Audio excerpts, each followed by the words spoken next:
The city of Berlin in the autumn of 1961 was not merely a city, it was the fault line of the world. It was the raw, jagged wound where two colossal ideological and military blocs, the Western allies of NATO and the Soviet-led Warsaw Pact, met in intimate, agonizing proximity. For over a decade and a half following the collapse of the Third Reich, the occupation zones had solidified into a volatile, permanent partition, an anomaly of freedom deep within the iron grip of Soviet-controlled East Germany. Berlin existed as a precarious, impossible construct, an island of Western power inside Soviet-controlled East Germany. West Berlin was a glittering, defiant beacon of capitalism, democracy, and prosperity, an open window through which hundreds of thousands of East Germans had, for years, chosen to step out of communism and into the West. This hemorrhage of human capital, engineers, doctors, skilled laborers, was an existential threat to the viability of the German Democratic Republic (GDR) and an intolerable humiliation for Moscow. The Soviet response, carried out in a single, devastating night in August 1961, was the construction of the Berlin Wall. What began as crude barbed wire quickly hardened into concrete watchtowers, anti-vehicle obstacles, and a permanent, visible line of totalitarian force. This brutal act solved the Soviets' migration problem, but it ratcheted the tension in Europe to a level unseen since the Berlin airlift. The wall did not defuse the crisis, it simply defined the battlefield. In the wake of the wall's erection, the military posture on both sides became hair-trigger immediate. The Allied garrisons, American, British, and French, were remnants of World War II occupation forces, now facing a newly fortified, aggressive enemy. The distance between the two sides was measured not in miles, but in meters. Both sides stationed armored units just minutes apart, separated only by barbed wire, roadblocks, and ideology. The American forces maintained forward operating bases in West Berlin, their tanks and infantry fighting vehicles constantly fueled and crewed. The Soviet and East German tank divisions, the massive armored fist of the Warsaw Pact, lurked in the city's periphery and in the surrounding East German countryside, their deployment routes meticulously mapped to reach the wall's choke points in under 10 minutes. This proximity created a climate of constant tension. Every drill, every troop rotation, every small motor pool accident was interpreted through the lens of impending conflict. The Cold War here was not abstract or theoretical, it was a tangible presence, a pressure that could be felt in the chilling night air. The soldiers of both blocs lived every day with the knowledge that a single, unauthorized shot, a misinterpreted movement, or a minor diplomatic blunder could ignite a global inferno. The rules of engagement were taught, but beneath the protocol lay the terrifying, unspoken threat: Berlin was the tripwire to the nuclear exchange.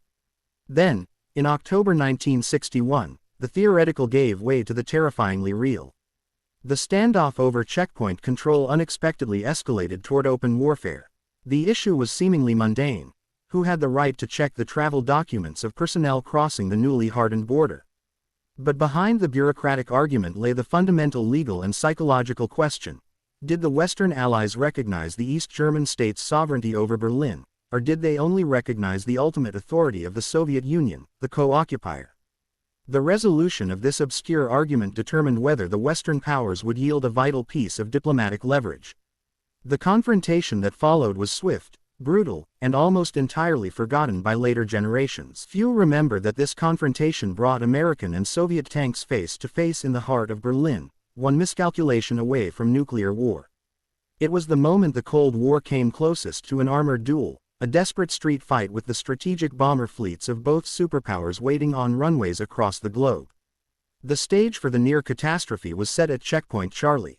Located at the junction of Friedrichstrasse and Zimmerstrasse, it was the designated crossing point for Allied military personnel, foreign diplomats, and non-German civilians traveling between the American sector, West Berlin, and the Soviet sector, East Berlin.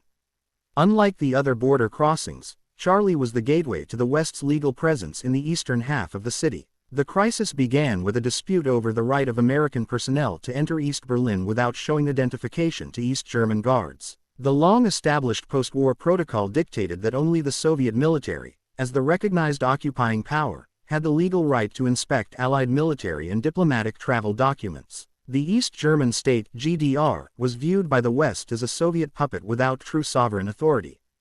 Therefore, Presenting ID to a Near East German border guard would imply a legal recognition of the GDR's legitimacy, a recognition the Allies were determined never to grant. The Soviets, having authorized the construction of the wall, sought to quietly transfer enforcement authority to the GDR. If the East Germans could successfully impose identity checks, the diplomatic status of West Berlin would be irreversibly undermined. The Allies recognized this as the next insidious move in the Berlin chess game. The simmering conflict boiled over on October 22, 1961. When East German border guards denied passage to a U.S. diplomat, Alan Leitner, the American command responded with armored reinforcement. Leitner, driving an official U.S. sedan with diplomatic plates, was ordered to present his passport to an East German VoPo People's Police officer. Leitner refused, citing established protocol, and was barred from proceeding. The U.S. Chief of Mission in West Berlin, General Lucius Clay, a legendary figure from the Berlin airlift and a hawk on Cold War policy, saw this as the deliberate testing of the Allies' resolve. Clay, who believed strongly in meeting Soviet aggression with unyielding force, issued a decisive, highly provocative order. He instructed a convoy, carrying the same diplomat, to return to Checkpoint Charlie, this time escorted by a military police jeep and a squad of infantry. This was a statement of intent. The Allies would force the issue. The second time, the East German guards backed down, allowing the Allied convoy through after a brief, tense exchange. The Western press declared a small victory, but Clay knew the Soviets would not allow the precedent to stand. The conflict was no longer about a passport, it was about the line of control. On October 25, the Soviets retaliated. They again instructed the East German guards to stop Allied traffic. The U.S. command again sent an armed convoy to test the checkpoint. The East Germans blocked the street, but this time, the U.S. forces did not stop at a jeep. In an incredible, high-stakes move orchestrated by General Clay and approved by a cautious, yet firm, President Kennedy, the American command ordered the deployment of 10 M48 Patton tanks, heavy, powerful main battle tanks, directly to Checkpoint Charlie. This small diplomatic confrontation rapidly spiraled, pulling superpower tank units toward the front line. The M48s, with their massive 90mm guns, rumbled down Friedrichstrasse, their tracks tearing up the asphalt. They positioned themselves just 75 meters, about 250 feet, from the border post, their gun barrels aimed menacingly down the corridor into East Berlin. This was not a bluff. This was the overt threat of armored force against a diplomatic challenge. The message was unmistakable. The Americans would use violence to uphold the established four-power status of the city. The Soviet response was instantaneous and equally aggressive. They had correctly read Clay's move as an escalation. Within hours, the Soviet military command ordered the deployment of 10 of their own tanks, T-55 medium tanks, from a nearby garrison. These Soviet tanks were positioned opposite the American Pattons, their presence deliberately masked at first by tarpaulin and distance, but their arrival was known to U.S. intelligence instantly. The two superpowers now had main battle tanks, fully crewed and loaded with high explosive and armor-piercing rounds, facing each other across a thin, white demarcation line. The distance between the forward American tank and the nearest Soviet T-55 was roughly 100 yards. They were within lethal range of each other, in the middle of a European capital. This was the true zenith of the Berlin crisis, a forgotten tank duel in the heart of the city. The arrival of the Soviet T-55s was the moment the crisis crossed the threshold from diplomatic brinkmanship to potential warfare. The American tanks had been a statement to the East Germans, the Soviet tanks were a direct, unequivocal challenge to the United States. The 10 American M48 Pattons sat rigid and ready, their infrared spotlights burning into the gloom of the Soviet sector. The M48 was the workhorse of the U.S. Armored Forces, a rugged, heavily armored vehicle. Its 90mm cannon was formidable, but its strength lay in its crew's training and the political will behind it. The crews sat in cramped, steel compartments, the air thick with sweat and the smell of diesel and oil. They had received their orders: maintain position, do not move, and do not fire unless fired upon first. This was the essential, terrifying constraint. They were to be the victims of the first shot, not the instigators.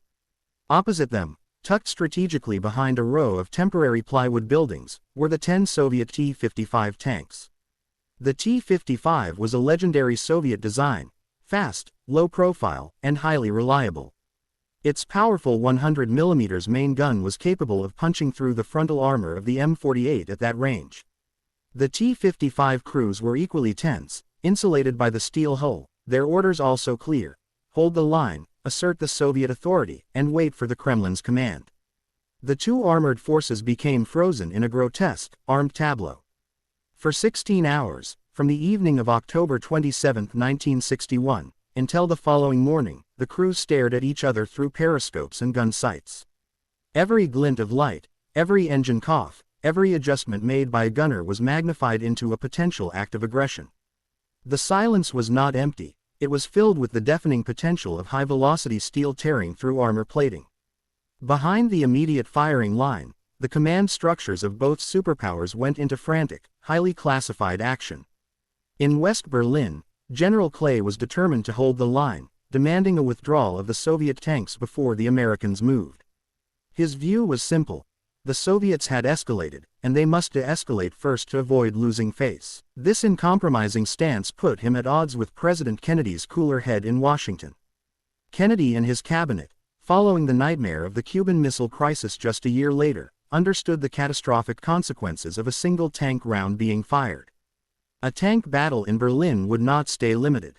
The established doctrine of flexible response meant that the loser of a conventional engagement would inevitably escalate to the tactical nuclear level, followed rapidly by the full strategic exchange. They knew the fate of the world literally hung on the trigger fingers of 20 young men in 2 lines of armored steel. The crucial communication, the invisible lifeline that prevented the physical exchange of fire, ran between the White House and the Kremlin. President Kennedy and Soviet Premier Nikita Khrushchev used the newly established back channel, not yet the formal hotline, to trade terse, agonizingly precise messages. The core message from Kennedy: this was a local, political challenge to Allied rights, not a military invasion, and they would not back down. The message from Khrushchev: the Soviet Union would not permit an armored intrusion into the GDR. The negotiation was simple: who would blink first, and who would save face. The solution, proposed by the Soviets through the back channel, was a choreographed, synchronized withdrawal. It was a masterpiece of Cold War de-escalation, designed to allow both sides to claim victory while averting disaster. Around 11 a.m. on October 28, the order came. A single, distinct engine roar was heard on the Soviet side.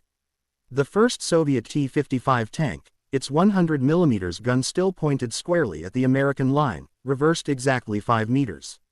A deep sense of shared relief, mixed with continued anxiety, swept through the Allied observers. Then, the reciprocal move: an American M48 Patton tank, under the direct supervision of a U.S. colonel, slowly backed up 5 meters. This sequence was repeated. Tank by tank, meter by meter, the two forces retreated. The simultaneous, staggered withdrawal ensured that at no point did one side appear to be unilaterally ceding ground. The entire tense exchange, the barrel-to-barrel standoff that lasted 16 nerve-shattering hours, ended not with a single shot fired, but with the quiet, negotiated rumble of engines receding into the streets. The forgotten tank duel was over. The geopolitical crisis would linger, but the direct military confrontation had been resolved. The world had come within a hair's breadth of an armored clash that could have obliterated civilization, all over the right of a diplomat to drive down a street. It was the moment of maximum risk in the history of the Berlin Wall, a chilling demonstration of how close the Cold War was to becoming a very hot war indeed. The political maneuvering, the diplomatic notes, and the angry exchanges between ambassadors had all led to this, the unblinking stare of armored steel. The decision to deploy M48 Patton tanks was not taken lightly in Washington, nor in the American garrison in Berlin. It was an acknowledgement that the Soviets had escalated the Checkpoint Charlie dispute beyond mere border checks. They were challenging the foundational legal rights of the Allied occupation. This challenge demanded a commensurate response, a show of force designed to deter, but standing 1 second from engaging. On October 27, 1961, American M48 Patton tanks moved into position around Checkpoint Charlie. The clatter of their tracks on the cobbled streets of West Berlin was the sound of the ultimate escalation. 10 American tanks, belonging to the 4th Brigade of the 6th Infantry Division, rumbled down Friedrichstrasse, the main artery leading to the border. This was an unprecedented mobilization. The tanks were not deployed as a defensive screen. They were placed aggressively, deliberately, their turrets traversing, their gun barrels settling on the demarcation line. The immediate tactical mission was to cover the repeated attempts by U.S. diplomatic vehicles to pass through the checkpoint without showing identification to the East German guards. But the true, strategic mission was to signal to Moscow, this far, and no farther. The M48 Patton was a formidable tank. With its rounded, heavy cast steel turret and its powerful 90mm main gun, it was a symbol of Western industrial might. Yet, as the tanks halted their advance and settled into their positions, the crews knew they were deeply exposed. The urban terrain of Berlin was tank unfriendly, offering poor fields of fire and concealment. They were sitting ducks if the Soviets chose to open fire from the surrounding buildings. The Soviet response was immediate. T-54 tanks advanced from their barracks in East Berlin and took positions just a few dozen meters away. American intelligence, constantly monitoring Soviet frequencies and movements, recorded the swift, highly coordinated deployment. The designation of the Soviet tanks was reported as T-54 55ths, the difference being minute in the heat of the moment, but the implications were massive.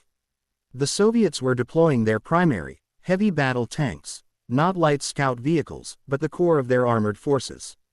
Under the command of Colonel Georgy V. Butenko, 10 Soviet T-54 55ths tanks rumbled down the East Berlin side of Friedrichstrasse. They did not stop at the checkpoint barrier but continued, inch by inch, until their hulls were barely a few dozen meters from the American tanks. The Soviet tanks, lower in profile and armed with a heavier 100mm gun, quickly moved into concealed positions behind makeshift screens and buildings, their sleek, dark silhouettes barely visible against the gray backdrop of the city. For the first time since 1945, heavy armor filled the streets of Berlin, headlights cutting through the cold morning fog, engines idling, guns leveled directly at one another. The physical scene was a terrifying historical echo. The same streets where Soviet and American forces had celebrated the end of one war now held the potential for the beginning of the next. The tension was suffocating. The air was filled with the guttural roar of idling diesel engines, a noise that masked any verbal commands and added to the sensory overload. The commanders of the American tanks, peering through their vision blocks, could make out the sharp, menacing outline of the Soviet cannon barrels. The gunners, sitting hunched over their controls, had the enemy reticles locked in their sights. The ammunition racks were primed. The safety catches were off. The reality of the moment was visceral. Every crewman knew that the entire complex architecture of the Cold War, the delicate system of political threats, strategic posturing, and nuclear parity, had collapsed into a single, localized, highly volatile situation. The control was no longer with the politicians in distant capitals, but with the men behind the steel. The slightest misfire, mechanical accident, or nervous trigger pull could have ignited a war neither side truly wanted. A young American soldier accidentally hitting the throttle, a Soviet gunner misinterpreting a shift change as an attack, a round accidentally chambered. Any one of these variables, multiplied by 20 tanks and hundreds of nervous infantrymen, could have been the spark.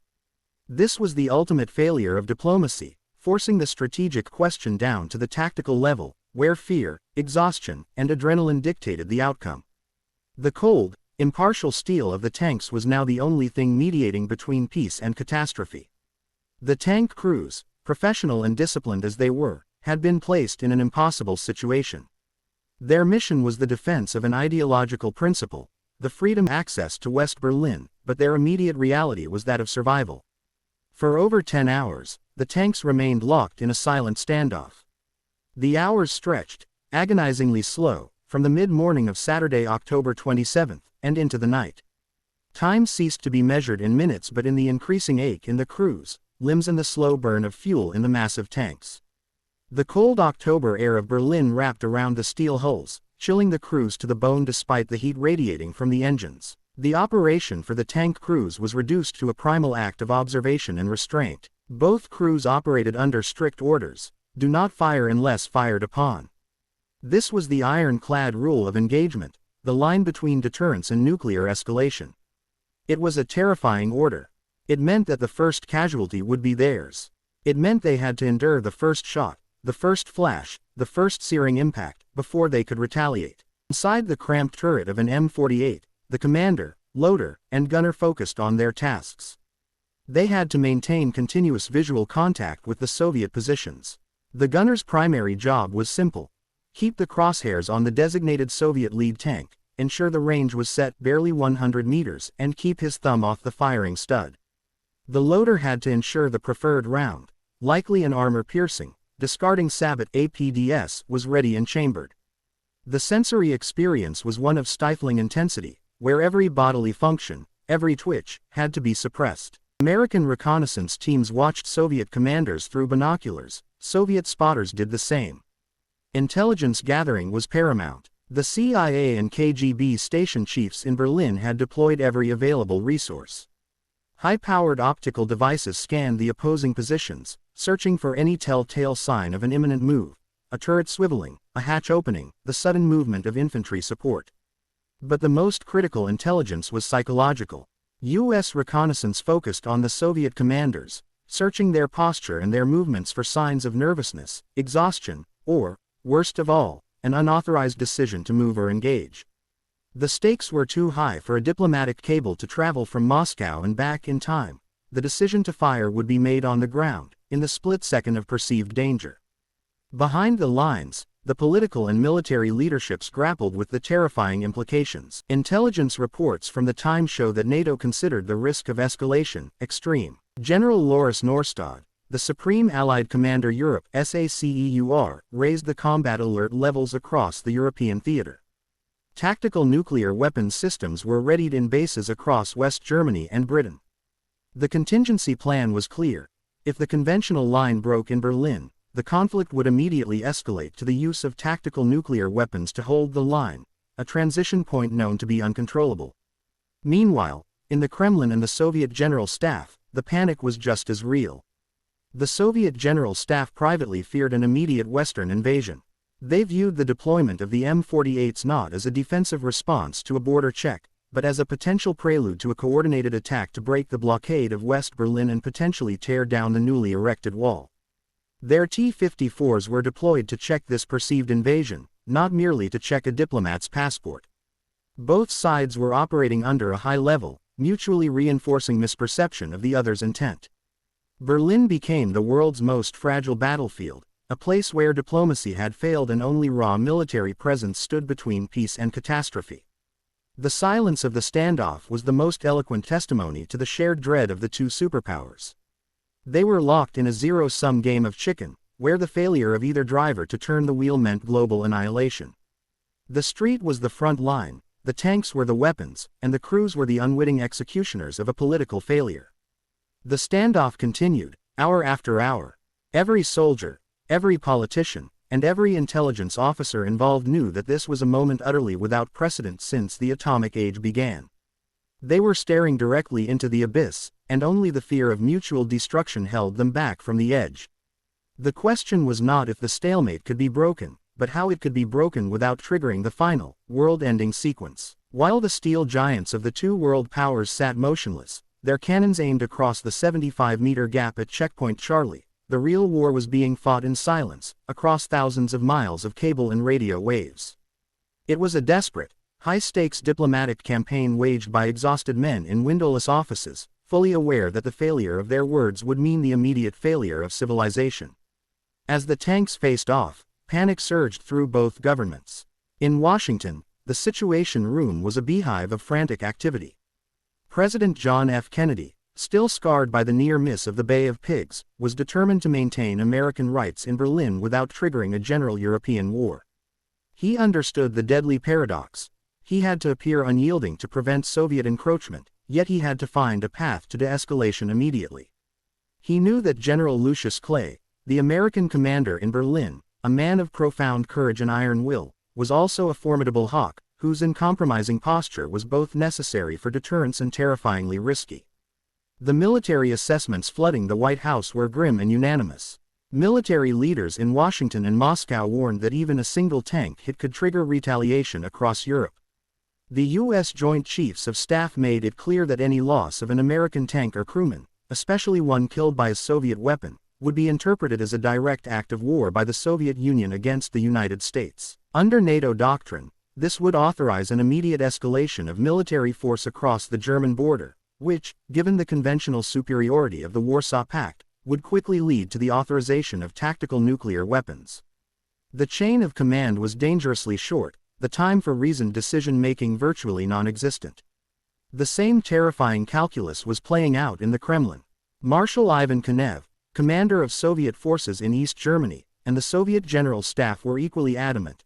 Any aggressive move by the American Patons, any movement beyond the established line, would be met with an immediate, overwhelming armored response. They, too, were prepared to move to the tactical nuclear level if their conventional forces were threatened with defeat. The inherent logic of the Cold War, that conventional failure led to nuclear escalation, had never been more starkly demonstrated. The two superpowers were standing on a single, shared landmine. The only way out was diplomacy, but diplomacy through the formal, antagonistic channels was too slow and too public. The solution lay in bypassing the official, aggressive rhetoric and speaking truth to power in a private forum. Secret communications channels opened between US and Soviet diplomats. The primary lifeline was established between Georgy Kornienko, a high-ranking official in the Soviet Foreign Ministry, and Foy D. Kohler, the Deputy Under-Secretary of State for Political Affairs in Washington. This crucial back channel, a direct, private exchange between trusted intermediaries, allowed the two nations to speak frankly, without the burden of saving face publicly.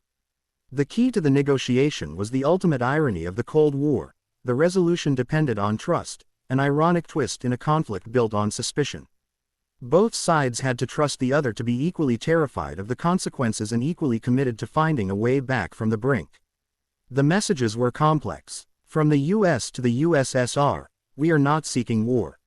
We are not challenging the wall.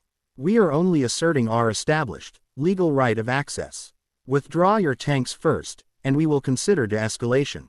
From the USSR to the US, we perceive your tank deployment as an aggressive attempt to overthrow the GDR border. We will not withdraw first, as that signals weakness. We will, however, match any de-escalation move you make. The impasse was clear. Neither side could be seen to blink first. The solution, finally hammered out between Kennedy's team and Khrushchev's inner circle, was a masterpiece of diplomatic choreography, a meticulously planned sequence of actions designed to achieve de-escalation while preserving the political honor of both giants. Through a series of carefully worded messages, both sides agreed to withdraw armor gradually and simultaneously, avoiding any appearance of retreat or weakness. The agreement was breathtakingly simple and terrifyingly fragile. One Soviet tank would move, then one American tank would move, then the next Soviet, and so on. The movement had to be synchronized, meter by meter, tank by tank, supervised by observers from both sides. It was a withdrawal executed not on a battlefield, but on a diplomatic blueprint. Any deviation from the script would be grounds for the other side to halt the process, re-engage, and potentially open fire. The integrity of the plan rested entirely on the belief that both sides were acting in good faith to avoid total war. The moment the agreed-upon signal was passed down the military chain, a series of specific, coded radio transmissions, the tank crews were alerted. They had spent over 16 hours confined to their steel cages, the tension mounting with every passing minute, every shadow, and every noise. Now, the final, most dangerous act was about to begin. The plan called for the withdrawal to begin just before dawn, providing just enough light for the opposing crews to visually confirm the movements, but maintaining the atmosphere of quiet urgency. Shortly after dawn, the first Soviet tank rolled back from its firing position, slow, deliberate, and closely observed. It was AT-54 55ths, its diesel engine snarling to life, the massive hull shuddering. The commander, visibility limited, guided the vehicle precisely. It moved backward not a meter too far, and not a meter too short, maintaining a visible distance between itself and the American line. The motion was a calculated risk. A tank moving backward is highly vulnerable. Every U.S. observer had his binoculars trained on the vehicle, ensuring the barrel remained fixed forward and that no hostile action was being masked. The American commanders waited. There was no rush, no excitement, only the cold, hard focus of professional soldiers executing a critical maneuver. The fate of the world hinged on their patience. Minutes later, an American tank mirrored the movement. An M48 Patton, the number 2 tank in the American formation, began its own slow, measured retreat. The squeal of its tracks and the grinding of its transmission echoed the Soviet vehicle's sound. It too reversed exactly the agreed-upon distance, its 90mm gun remaining leveled at the Soviet position, ensuring that the gesture of de-escalation was not mistaken for an opportunity for attack. This was the rhythm of salvation. Soviets step back, Americans step back. One by one, the armored vehicles backed out of the city streets, returning to their original posts. The tank duel was dissolving into a meticulously managed retreat. The street that had been the center of the world's attention for 16 hours slowly emptied of heavy armor. The American tanks returned to their barracks near Tempelhof Airport. The Soviet tanks retreated to their garrison on the outskirts of East Berlin. The immediate crisis of the barrel-to-barrel standoff had been successfully diffused by a series of reverse maneuvers. The crisis dissolved without a single shot fired. This silence was the victory. It confirmed that even at the height of Cold War tensions, when ideologies clashed and military commands were authorized to engage, the absolute terror of nuclear annihilation served as a final, effective restraint. The world's two most powerful nations had stared into the void and recoiled in unison. The aftermath of silence. The sun rose fully over Berlin, illuminating a city that was virtually unaware of its close call. The soldiers of the two armies understood what had happened, and the intelligence agencies knew the extreme risk. But the average Berliners awoke to find that the world had teetered on the brink of war overnight, without their knowledge. The tanks were gone, replaced by the usual complement of military police jeeps and border guards. The immediate dispute over the diplomat's passport was resolved through a quiet understanding. The Americans would briefly acknowledge the GDR border officials when crossing, but only as customs or police personnel, not as representatives of a sovereign state, reserving their official identity presentation only for the Soviet military command. It was a fudge, a diplomatic face-saver that allowed both sides to claim their essential principle remained intact. The legacy of the Checkpoint Charlie tank standoff was profound, despite its erasure from popular memory. It served as a vital, excruciatingly painful lesson for both Kennedy and Khrushchev. It cemented the need for reliable, direct communication between the two nuclear powers. The near catastrophe directly led to the establishment of the Moscow-Washington hotline, though not installed until 1963, a permanent, secure communication link intended to prevent future crises from spiraling out of control due to miscalculation or slow response time. The tank duel, though silent, remains the definitive demonstration of the ultimate fragility of the Cold War balance. It was the last battle of the Cold War that never happened, a ghost engagement where the only casualties were the shattered nerves of the men involved. It proved that the war fought between the two blocs was fundamentally a contest of will, restraint, and the careful management of mutual fear. The silence that fell over Checkpoint Charlie that morning of October 28, 1961, was the sound of a sigh of global relief, a momentary triumph of diplomatic fear over military pride, and a clear, chilling reminder of the hair-thin margin of error in a nuclear world. The memory of the Checkpoint Charlie tank standoff did not linger long in the public consciousness. Within months, the global focus shifted to new crises, new technologies, and new diplomatic battles. The construction of the Berlin Wall became the enduring symbol of the 1961 crisis, an ugly, concrete scar on the European landscape. The near clash of armored giants, the 16 hours of silent, existential dread, was relegated to the deep, classified files of military history. Yet, although overshadowed by later Cold War confrontations, historians now recognize the Berlin tank standoff as one of the closest moments the world came to nuclear conflict after 1945. It was an event arguably more perilous than the later, more famous Cuban Missile Crisis of 1962, precisely because the line of escalation was shorter and the military forces were already locked, barrel to barrel, without the buffer of oceans or days of travel time. The Cuban Missile Crisis involved strategic deployments, naval blockades, and the threat of missile launches, decisions made at the highest political levels with days, even hours, of debate. The Berlin standoff, however, was a tactical encounter. The decision to fire rested with a 20-year-old tank gunner sitting in a smoke-filled turret. A nervous tremor, a misinterpreted radio command, a failed piece of machinery, any of these simple, human errors could have begun the chain reaction. The tanks were not abstract threats, they were physically present, loaded, and aimed. This was the chilling difference. The crisis was not a grand strategic debate, it was not a battle of firepower, but a duel of nerves, one remembered by tank crews, intelligence officers, and a handful of diplomats who understood how close catastrophe truly was. For the tank crews, the memory was a haunting blend of professional duty and existential fear. Beside the cramped confines of the M48 and the T-54, the world had shrunk to the field of vision in their periscopes. They remembered the smell of the hot oil, the deafening silence broken only by the engine's idle, and the chilling realization that the fate of millions rested on their capacity for absolute stillness.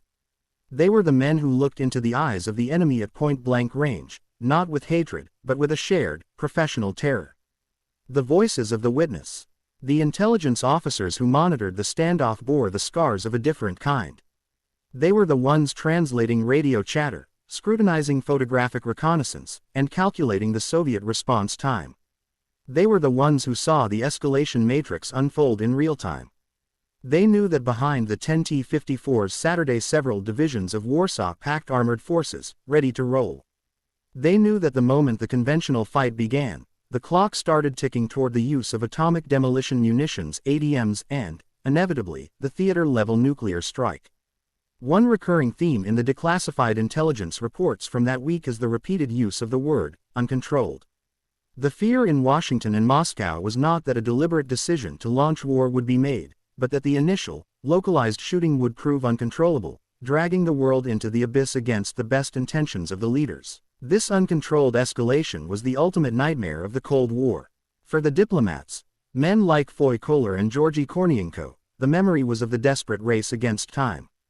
They remembered the raw, unscripted intensity of the back-channel messages, stripped of all protocol, reducing the fate of nations to a terse exchange. If you move, we fire.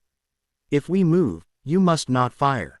The solution, the simultaneous 5-meter retreat, was less a diplomatic triumph and more a fragile, shared confession of fear. It required both men to stake their careers, and potentially the lives of their countrymen, on the belief that the opposing side was equally terrified. The enduring reminder. Today, the confrontation stands as a stark reminder of how fragile peace can be when armed forces face each other at point-blank range in the center of a divided world.